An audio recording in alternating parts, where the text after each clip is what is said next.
We believe that Vietnam, as Vietnamese, we are more than just a consumer of the AI technology. We can also be the developers, the innovators, and potentially also the leaders in this field.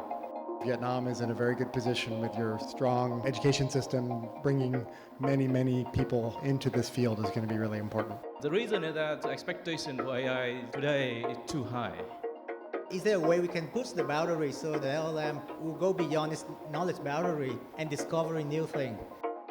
You need to combine something like the next token prediction with high-level planning. Now there's a frontier of new unsolved problems like around reasoning and multi-step planning and so on that we're currently trying lots of approaches on. Quy tụ được các chuyên gia đầu ngành về là một vinh dự lớn cho những người làm công nghệ ở Việt Nam, và mình nghĩ rằng là cái xu hướng AI này có thể đem lại một cái sự cú hích lớn trong các ngành kinh tế. If you don't join the system, let me tell you, you're guaranteed to lose to the superhuman AIs. But personalized learning, how big is that impact that can happen? Generative AI đã tạo ra rất là nhiều những cái ảnh hưởng lớn trên toàn thế giới ở tất cả các lĩnh vực. Trong cuộc chạy đua Generative AI này, Làm sao để đào tạo nhân tài cho Việt Nam, build một cái đội hình mà superhuman cho Việt Nam. Vietnam will be uniquely positioned to be the lead of AI position among of the Southeast Asia countries. The most important thing that I think in Vietnam that can help AI community be developing very fast is to educate the business people how to use AI. That is also the shared vision of Vietnamese intellectuals in Silicon Valley, including Dr. Lưu Minh Thắng, a senior researcher at Google DeepMind, Dr. Vũ Trí Thức, a computer scientist, and Vũ Văn, co-founder of the English learning app Elsa. Together, they aim to train and inspire the next generation of AI talent in Vietnam and beyond. In this episode of BizLine, I had the opportunity to sit down with all three as they returned to Vietnam to discuss the transformative potential of generative AI.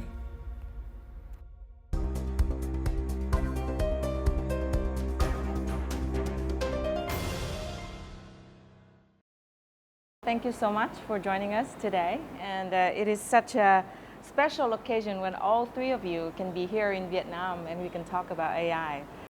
Our aspiration is to bring Gen AI to the mass so that collectively we can bring a lot of opportunities to the country. We have great people at Google like Dr. Quoc Lê. He also a very famous scientist at Google DeepMind. So I think we already make a good case for Vietnam. Like this year, January, we published in the New York Times 4 people on the front, like 3 out of 4 are Vietnamese. The journey with AI has been really interesting because I've seen how AI changes over the years. But yeah, so my research started with AI, and then it started to move in different direction. One of the area that we're really interested in is how do we make kind of physical embodiment of AI, and that's where the robotics part coming into play. And so yeah, we make Omni Labs making robots that can bring a lot of these AI capabilities into the physical world, so that AI can now actually interact with the world. I think AI brought you together, and now you want to help also elevate and create a platform for Vietnamese talents to also follow the path that you have been on and maybe reached a new success. Is that the mission of NTI? Together, we co-founded Turing Institute, which is NTI, and we have one very clear mission, to build a thriving ecosystem of AI talents and leaders for Vietnam, for Southeast Asia, and beyond. And so really we want to not only bring in the educational programs, latest and greatest from, say, Silicon Valley, from Standford, back to Vietnam to train the engineers. But we also want to connect the AI students, AI engineers in Vietnam with the global AI experts so that they can collaborate, they can exchange ideas. And we also have another area, which is the entrepreneurship, how to help companies in Vietnam to apply AIs to build their products. And so those are the three main pillars that we're focusing on: education, research, and entrepreneurship. And try to be a bridge connecting talents to the global. Yeah. And the word Silicon Valley is actually very important. So, because we all from Silicon Valley, so we are all like entrepreneurs at heart. People talk about startup entrepreneur, all at like Silicon Valley. We all also from Stanford. So we have a very strong connection, like Stanford connection. We call it VitStan. So all Vietnamese at Stanford. It's like PayPal mafia, you know, like yeah. So I think that's actually what differentiates us actually, like very high technology, right? Expert, like also very like strong entrepreneurship mindset. So you want to bring in the latest one, you want to bring in the most innovative one, and we want the most like, entrepreneurship spirit. Can you give us some examples of the three pillars that you've been working on? Show us some examples. What activities have you done? One of the key pillars, which is entrepreneurship, right? Like we did a A-Star Bootcamp, which is an entrepreneurship bootcamp that really helped companies and startups here find the opportunity to integrate AI into their business to unlock the potential, like 10x. And what we did was to really introduce each of the startups with mentors very much specialized in their field. If they are banking, finance, manufacturing, transportation, we find one of the best experts in the Silicon Valley area that's willing just to help them out, talk to the founders about their business, what is the potential, where do they think AI can be applicable. And then we're leveraging the educational training program at NTI to then train these companies. And we require like even the founders at the top, right? They have to care about AI at the top. So the CTO, the founders, the top tech people to then go to the training program. And at the end, we make sure that they come out with a very good, solid ideas that they can bring AI into that. And we end it with a demo of how AI can be applied into the business.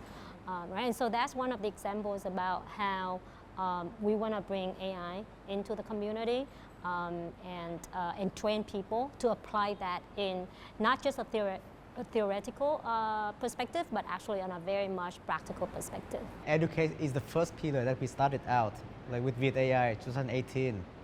So I think by now we have built a full AI curriculum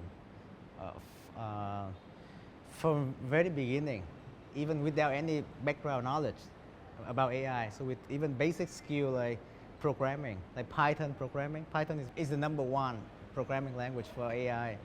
And some basic math, we have that. And then it covers full spectrum until like advanced natural language processing. And even the most advanced one is the large language model course, which what power like ChatGPT or Gemini. And recently with the new Gen AI movement, we also start creating like Gen AI specialization. So a series of courses that will empower people from zero, like even if like people like without any knowledge about programming can still harness the power of generative AI to improve their productivity. And then some people with some basic background of programming can create cool demos very quick. It might take months before, but maybe with generative AI, you can do it in a few days or maybe a day. And then we also, as Wu said, we also want to like do like, change the leadership mindset, so Gen AI for business leaders. Because I think if they don't really understand the power of Gen AI, then they won't be able to embrace Gen AI in their workflow. Beyond education, right, research is very, very important because that's how the student can dig deeper into the problems. And so we identify problems that specific to Vietnamese market or population, and then find people who have strong interest, and then help them to do research and try to find a solution. So example is say medical, right? We helping some students to work with existing data set, for example medical eyes images, and connect them with the expert from Silicon Valley, so that they can do AI to do diagnosis for eyes problems. And this is very specific for Vietnam because it's a Vietnamese patient data set. A group of Vietnamese AI experts in Silicon Valley delivered a talk to high school students at the VNU Ho Chi Minh City High School for the Gifted. Dr. Thắng introduced the students to an AI software capable of solving complex problems at the International Mathematical Olympiad level. Developed by Vietnamese researchers, including Thắng, this groundbreaking application was featured in the New York Times, highlighting its significance as a major step towards self-learning capabilities, a critical foundation for future artificial superintelligence. Làm sao để đào tạo nhân tài cho Việt Nam, build một cái đội hình mà superhuman cho Việt Nam. Tôi đã mong muốn là đem giáo dục hiện đại nhất của AI về cho Việt Nam, sinh viên Việt Nam. Và mình mong muốn là tới năm 2030 là làm sao đào tạo được cả 100.000 kỹ sư AI cho Việt Nam. Thì như vậy thì sẽ đưa Việt Nam lên một cái tầm mới. Listening attentively were students from the Vietnamese team, which recently earned a silver medal in the inaugural Internal Artificial Intelligence Olympiad in Bulgaria. With this achievement, Vietnam ranked 6th globally in this competition. Em cảm thấy rất là ấn tượng với các cái bài nói từ các cái anh chị trước đây, giúp cho em cũng có thêm kiến thức về mảng trí tuệ nhân tạo và cũng giúp cho chúng em theo đuổi cái đam mê này. Cái sự phức tạp của AI về những cái chi tiết nói chung là rất là chuyên sâu mà em không thể tiếp cận một cách thông thường. Những cuộc trò chuyện như thế này cũng tiếp cho em kiểu nhiều động lực để mà tìm hiểu về nó, cảm thấy nó thú vị và hiểu được cái sự ảnh hưởng của nó đối với thế giới và con người như thế nào. Vietnam possesses significant human capital advantages, including a strong foundation in mathematics and a diligent work ethic. Có một cái nguồn tài nguyên khác nữa mà tôi nghĩ là sẽ có mang đến những rất là cao. Đó là cái nguồn những cái tài năng ở nước ngoài. Hiện nay ở các tập đoàn lớn trên thế giới đều có những cái người Việt đang làm ở những vị trí gọi là chủ chốt nhất. Mình kết nối được để cái cộng đồng về AI trong nước có thể cùng làm việc với cộng đồng AI nước ngoài và từ đó có thể là đưa ra những cái bước phát triển vượt bậc mới cho Việt Nam. Cái khu Đông Nam Á này giữa Indo và Mã Lai và Singapore, người Việt Nam ở thung lũng Silicon Valley là nhiều nhất. Đây là thời điểm chúng ta phải nắm bắt cơ hội này và chúng ta có thể thắng trong cuộc đua AI này. Tại vì chúng ta có nguồn lực, chúng ta có sự ủng hộ từ chính phủ, từ cộng đồng thì bước kế tiếp sẽ là lan tỏa được, khuyến khích các bạn trẻ ham học AI tại đây. By bringing global tech leaders to Vietnam, the Vietnamese experts working abroad serve as a powerful bridge, inspire young Vietnamese to follow their dreams, make a name for themselves, and elevate Vietnam's position on the global technology map. What are the challenges for the country to prepare the labor force for that industry, for the high-tech industry? So it's very interesting. So if you think about the AI, value chain, if we call it, right, there are several layers of business that one company or even one country can focus on. So for example, at the lowest level is the infrastructure layer. A company like NVIDIA is doing really well in this layer. Making the chips that power the entire AI system. The second layer is the foundation model layer. Companies like OpenAI, right, building new LLMs, building new capabilities, using the chips that NVIDIA made. And then the third layer is the application layer that companies are building on top of OpenAI, Gemini, to provide very specific use cases to the customers. And so that's sort of the value chain that personally I see that Vietnam, could look at, right? And I would say maybe right now our strength is in the application layers. We have a saying that we can stand on the shoulders of the giant, right? And so instead of reinventing the wheels, now Vietnamese companies can build on top of OpenAI, on top of Google, so that they can build very specific application that solve specific problems for Vietnam and beyond. So Dr. Thắng Lương, you are from Google. What can you say about that? The progress of AI is amazing. Previously, you can only put like a single sentence to ChatGPT or Gemini. Now you can put the whole book or a whole financial report. And then just in a flick of an eye, it will just give you a summary, a nice summary of like a nice bullet point of all of the, like key numbers. So it is very powerful. You can also input like a video as well. It creates so much opportunities. Even like it could also change the media industry entirely. You will look into like maybe next year or something. I feel it's pretty close. So next year, it's happening very, very fast. It will go into like healthcare, drug discovery will solve maybe not 1 or 2 years, but could be 3 to 5 years. Maybe it can help. Like design a drug for your own case. Well, recently in Vietnam, the debate about how to prepare the labor workforce for the high-tech industry, it's very hot. People talk about it a lot. So when we talk about how to prepare the labor force, we have to talk about education, what to teach children at school. What can they learn when AI can replace teachers? So what can you say about this? The debate was not so much anymore about will AI be a threat to education, but it's much more about, similar to Thắng said, the leaders in the business world have to embrace AI into the workforce. It's the same for us in education. We have to learn to embrace AI into the education system, starting from institution to educators to students, right? We gotta live and learn how AI can actually benefit and empower us, because we're not gonna fight against it, right?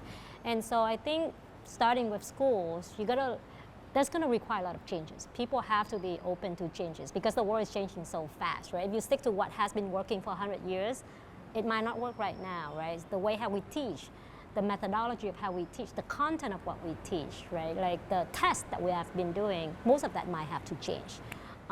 But if we change fast enough, it's required the students to also change the way they learn. And they actually change faster than the teachers. They already change the way how they learn, whether we like it or not. We just have to adapt to them. And so I think that's what's happening in the education is, how do we prepare the students, or like our kids and our younger generation, to embrace the ability to learn. We cannot teach them what we don't know to teach, right? But we teach them the ability to learn and to explore on their own. What they should not think about is, I should choose computer science because that's what is popular right now, because in 10 years, maybe computer science is completely replaced by AI. But then what they have to choose is, what problems do I want to solve for the world, and that makes an impact, and hopefully that leads them to the right direction about what they should choose when the time comes, right? And I don't think we as parents can prepare them for that, but I think we can prepare them the mindset that new skilling, reskilling, upskilling are important. Can you elaborate more on that? For us, even adults and for kids, right? Like, do you have that new skill that you need to thrive in this new world? Reskilling is what you have learned might not work anymore. You have to relearn it. So you have to unlearn what you learn and you relearn, right? And then upskilling is, you might have it, but it takes a next level of the learning. So you have to upgrade yourself. And so those are three key important things that has to happen in education system, also at the workforce, right? Like, companies can't continuously figure it out. What are the new skills I have to train to the companies? What are the skills that I have taught them, but it's not relevant anymore? I have to reskill them. And what are the skills that is still relevant, but now I need them to be an expert? Because if you're not an expert, AI is going to do it, right? So you got to do something that AI cannot do. Give me some example. I mean, content creation is one, right? Like, so let's say talk about, it used to be that we need people to write content. Now, as Thắng said, in a flick of an eye, GPT can write you whatever you want them to write, much more beautifully than we can ever write. Maybe I should have asked GPT to write the script for me. I mean, it is what it is, right? Actually, at ELSA, we used to write content for our lesson because we teach people English. But a lot of people who are just writing content now become redundant, because what we need is content validator. We don't need content writer anymore. So that skill is changed, right? Content validators means that, can you look at the content that GPT wrote and see whether that fits with the audience that you serve?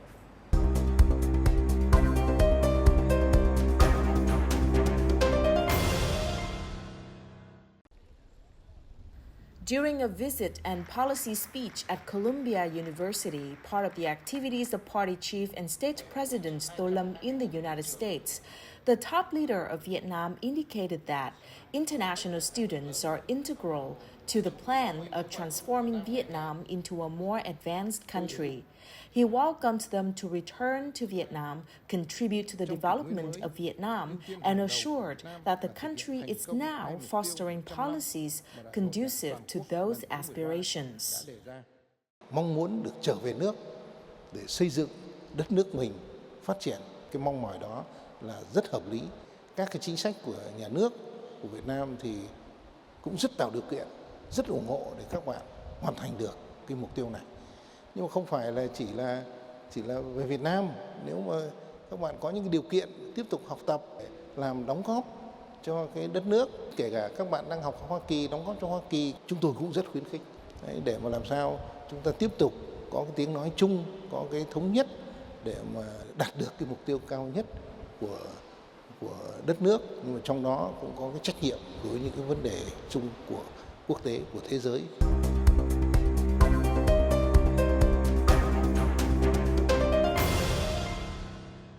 You said that you are all from Silicon Valley and all from Stanford. So what advice can you give to other young talents, other Vietnamese students?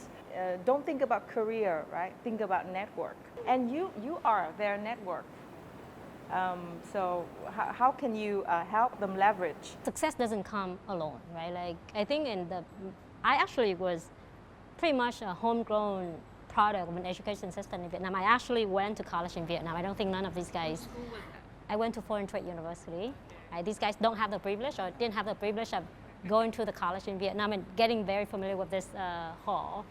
But I think what was really mind-blowing for me when I got to Stanford was not about how good the professors are or like what you really learned, but I think it's about access, right, to the really like-minded community that you otherwise don't have. Because when you are sitting together with other people who have the same passion or who have the same kind of compass in life, you get inspired by them. And then collectively, by yourself, it's very hard to succeed. But then you combine a few forces, that becomes tenfold stronger. Right? And I think that's one of the most important things for young students. First of all, again, define what is that you care about. You got to care about something. You don't care about success. I think that's the biggest thing. You don't chase success because that success changes. Whatever the definition for success now will change in 10 years. So if you look at him and say, oh, he's very successful, you want to become like him, that might become obsolete. So don't chase success. But if you define something that you care about, there's always those people that care about something that you can connect with. And then that will guide you your path, right? But also then leverage opportunity. The reason why, again, we do NTI is to bring that access that you don't have the privilege of having in Silicon Valley back home.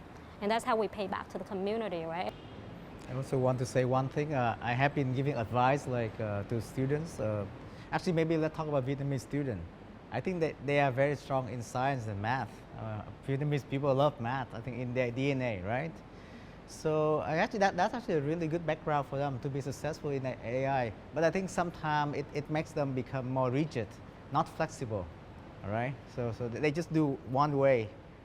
So they don't, sometimes they might not want to do a little bit of an adventure, look around.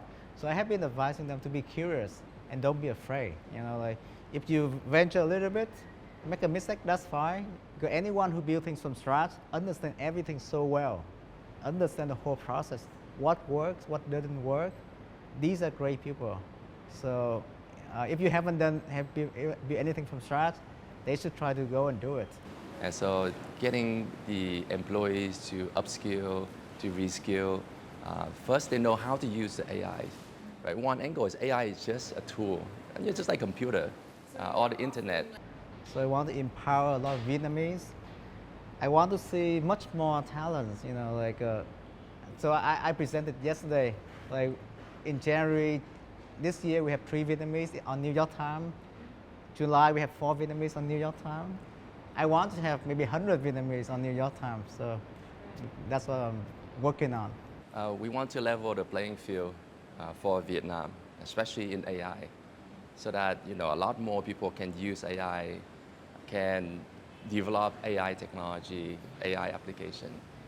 We can move away from being just the consumer of AI, technology, of the apps out there to become innovators, become developers, and potentially the leaders in this space, right? So that we can put Vietnam on the map of the AI frontier.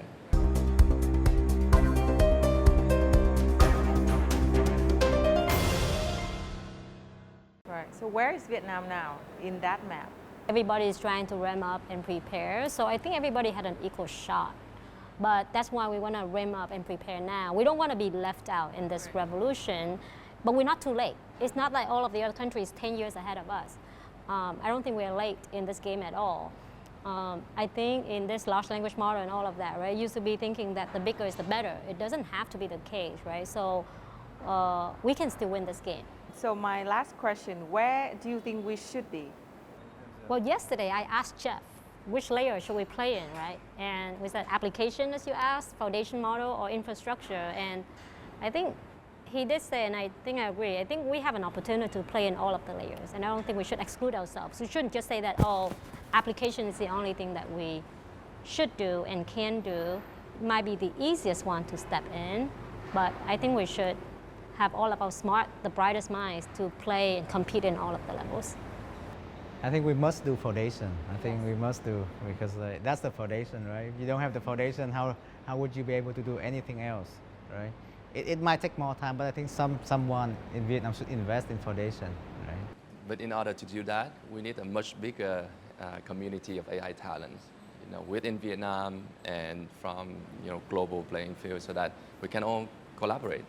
Let's put Vietnam on the map. Let's build some of the top foundation models that other people should be building the application on top, so that we don't just become the consumer of the technology, but we're actually the technology itself.